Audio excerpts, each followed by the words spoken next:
think that it's time that we have a talk about codependency. For a really long time, I was in a codependent relationship with life. But this was only because I was living in fear and a victim mindset. That is the only reason that the way that I was operating was seemingly codependent.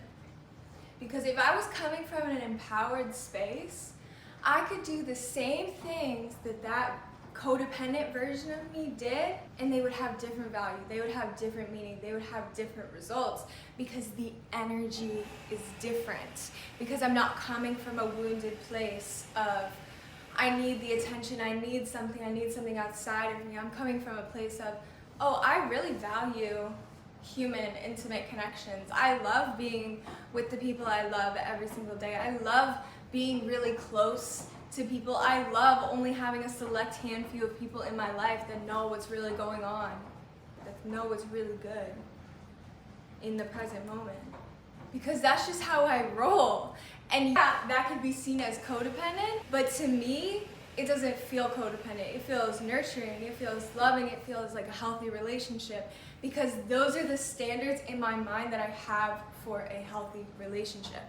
Now, I will tell you, I have enacted these behaviors in the past in a relationship where the other person and the basis of the relationship, like me getting into the relationship, we together did not have that foundation, that confidence, whatever. And so we interacted in these ways, and it actually wasn't toxic, but then it eventually became very toxic because we were referencing points from our past where we were even lower and we were dependent on these people, and we didn't want to do that again. And so out of fear again, we ran, and we create more chaos, and we create more stories that don't make us feel good, more stories that feed into the insecurities, more stories that feed into the fear, more stories that feed into the idea that you're not worthy enough for the relationship that you want. You're not codependent. I bet you that as a child, your needs were not met.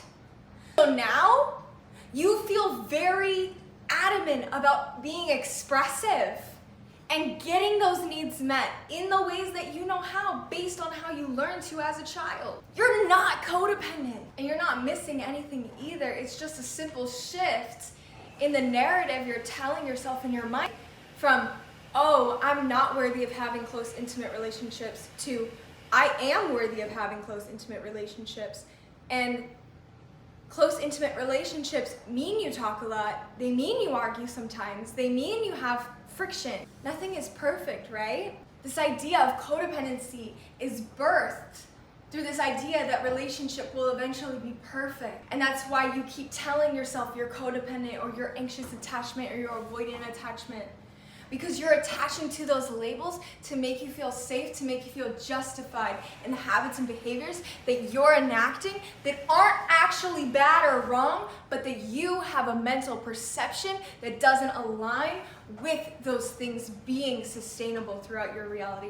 Because if something is toxic, why would you want it to be sustainable? So you have to begin telling yourself new stories about what you're worthy of, about what relationship means to you, about what you're willing to allow inside of relationships. And then it's not about anxious attached, avoidant attached, codependent, independent. It's about how can we work through this because we both care about this relationship.